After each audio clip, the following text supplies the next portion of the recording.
श्री ब्राह्मण एकता महासभा द्वारा रविवार को भगवान परशुराम जन्मोत्सव के अवसर पर व्याख्यान गोष्ठी का आयोजन किया गया, जिसमें मुख्य अतिथि के रूप में एमएलसी धर्मेंद्र भारद्वाज, सदर विधायक प्रसन्न चौधरी और रालोद प्रदेश महासचिव विजय कौशिक ने भगवान परशुराम के चित्र पर माल्यार्पण कर कार्यक्रम का शुभारंभ किया है।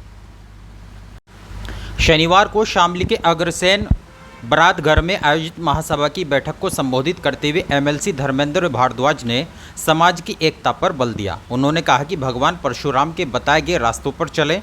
सदर विधायक प्रसन्न चौधरी ने कहा कि भगवान परशुराम पूरी मानव जाति के भगवान है, सर्व समाज को उनकी पूजा करनी चाहिए। प्रदेश महासचिव विजय कौशिक ने कहा कि समाज में फैली बुराइयों को दूर करें और सामाजिक कार्यों में बढ़ चढ़कर हिस्सा लें। उन्होंने कहा कि भारतीय संस्कृति और सनातन परंपरा में भगवान परशुराम को साहस, तपस्या, धर्म और सामाजिक कार्यों में न्याय का प्रतीक माना जाता है। वे भगवान विष्णु के छठे अवतार माने जाते हैं। कहा कि भगवान परशुराम चिरंजीवी है और आज भी तपस्या में लीन है। उन्होंने कहा कि उनका जीवन समाज को सत्य, न्याय, साहस और धर्म के मार्ग पर चलने की प्रेरणा देता है। का प्राकट्य होता है और हम लोग भगवान परशुराम का प्राकट्य उत्सव मना रहे हैं। जन्म मनुष्य का होता है। शास्त्रों में लिखा है, दुर्लभो मानसो देहि देनाम क्षणभंगुरा तत्रापि दुर्लभो मन्ये वैकुंठ प्रिय दर्शन। मनुष्य योनि जो है परम दुर्लभता से प्राप्त होती है। अशुभ दुर्लभता का कारण क्या है? धर्मानुगो गच्छति जीवयेगा। धर्म रूपक जीवन यापन करने का नाम ही मनुष्य जन्म है। जिस व्यक्ति ने धर्म रूपक जीवन यापन नहीं किया है, शास्त्रों में लिखा है पशु के समान जीवन निर्वाह हो जाता है। 84 लाख जीव हैं जो जन्म लेते हैं। 84 लाख जीव में 83,99,999 जो योनियां हैं वे केवल भोग करती हैं। उनका कोई कर्म, धर्म, अधर्म, पुण्य, पाप नहीं होता है। इसलिए सज्जनों, भगवान श्री परशुराम के विषय में हमारे पूर्व वक्ताओं ने बहुत कुछ बताया। हमारे पूर्व महासचिव शिव कुमार जी ने उनके वृत्तांत के विषय में बताया। अन्य हमारे गणमान्य व्यक्तियों ने भी उनके विषय में बताया। मैं तो एक ही बात कहना चाहता हूं आप सभी मित्र वर्गों से, सज्जनों, मनुष्य जन्म हुआ है और मनुष्य जन्म होकर के ब्राह्मण के यहाँ जन्म हुआ है। बड़ा गौरव का विषय है और उस गौरव के विषय पर हम लोग अगर धर्म का आचरण नहीं करेंगे तो हमारा जीवन निरर्थक है। इसलिए धर्म का ज्ञान शास्त्र से होता है और शास्त्र का ज्ञान पढ़ने से होता है। किसी व्यक्ति की कल्पना का विषय शास्त्र नहीं है।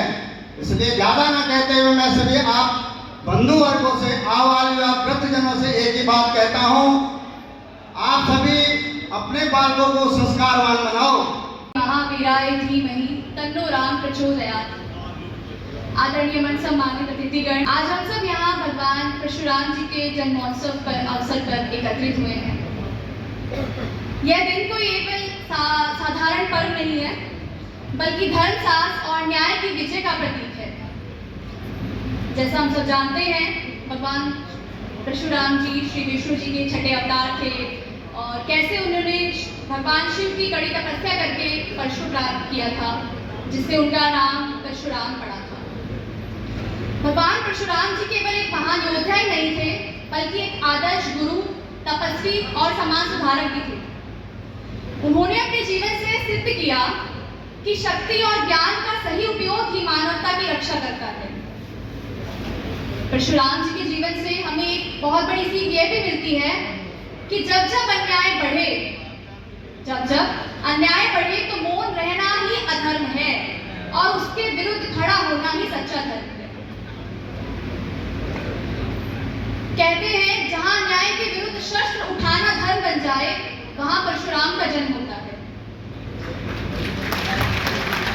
जहां अन्याय के विरुद्ध शस्त्र उठाना धर्म बन जाए, वहीं परशुराम का जन्म होता है। परशुराम केवल एक नाम नहीं, बल्कि अन्याय के खिलाफ उठी आवाज का प्रतीक है। परशुराम जी की तरह हम ब्राह्मणों का जन्म सिर्फ जन्म लेने के लिए नहीं, बल्कि ज्ञान, आचरण और जिम्मेदारियों से जुड़ा हुआ है।